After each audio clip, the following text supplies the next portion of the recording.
Let's go, it's lights out, we're racing here in Sepang in MotoGP, and once again, like yesterday, side by side go Martin and Bagnaia in the braking zone for the first corner. It's Pecco Bagnaia, they touch and they rub legs on the entry to the first corner. Martin runs wide, Bagnaia seizes the inside line. Oh, now there's damage further back. Contact. Big crash further back. Quattarara's been collected. I think both factory KTMs are down in a real first corner melee here. As Bagnaia puts his hand up, I think the red flags must have come out. Nothing on our screens, but the riders are all signalling as if they're stopping. Yeah, race red flag due to a crash at turn 2. Do you reckon that Jorge Martin and Pecco Bagnaia want this? That is how much they want it. They were prepared to throw it all on the line in turn 1. You understand Bagnaia wanting to do that, but Martin was not taking a backward step there, was he? You can see, it looked like there was contact, clear contact between the left-hand side of Martin and Bagnaia's right leg as Bagnaia drops his right leg. Or did he just pull it back in time? It almost looks as if Martin took avoiding action there, and here comes Bagnaia back up the inside of us. It's lights out, we're racing once again in Malaysia. This time around, Pecco Bagnaia does make the cleaner start over Jorge Martin. How aggressive now will Martin be on the run down into the first corner? Bagnaia braking as late as he dares. Frankie Morbidelli's got away well once again. He gets a tap there from Marc Marquez. They sweep through turn 1. Let's hope they all get safely through the tight turn 2 this time around. They certainly have.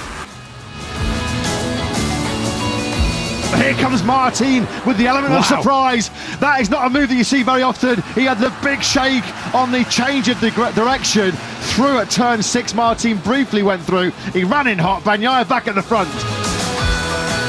Oh, here comes Martin once again on the inside of the reigning world champion. Bagnaia will get the run out of the corner and try and move through. But if Bagnaia is going to try and back this pace up, the best way to counter that is to get ahead of him. Can't remember the first lap where Bagnaia was overtaken twice. Martin, how late on the brakes is Martin into turn 15? Late. He's gone in wide. Bagnaia's going to cut to the tight inside line with the better exit speed though is Martin. That just shows the different impact of different entries and exits there.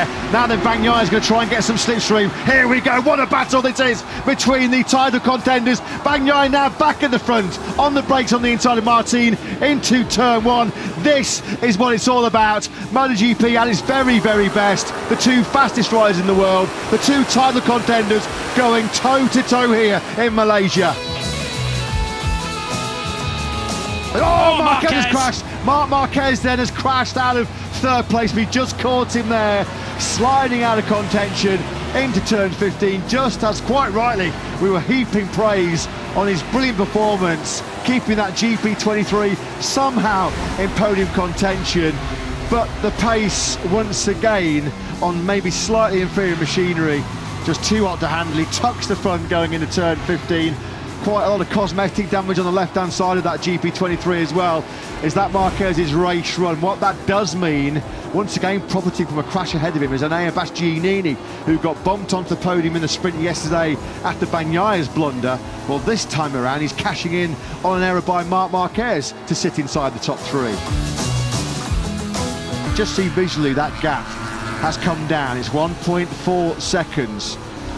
As Lewis mentioned, Pecco Bagnaia is not averse to just easing off in the final 4 or 5 laps of a Grand Prix, just to give himself a little bit of a breather, just to give his tyres a little bit of a breather. But you sort of was slacking off too much here, because Martin is right on his case.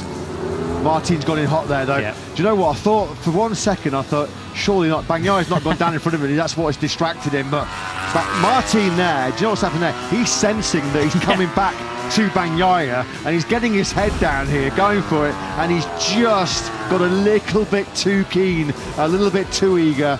Wasn't much of a mistake going into turn 9, but it was certainly decisive. Cost him 8/10 of a second in that, and with that, Bagnaia has that breathing space back again. Jorge Martin's going to lose 5 points in the championship, but his iron grip on glory in 2024 remains as we head to our season finale. Pecco Bagnaia then keeps the rematch alive, keeps his world championship hopes alive as he crosses the line victorious here in the Malaysian Grand Prix in Sepang. What a way to bounce back from his crash in the sprint yesterday. It is win number 10 of the season for Bagnaia. He takes it over 3 seconds clear of Jorge Martin. The championship then will be decided at the season finale.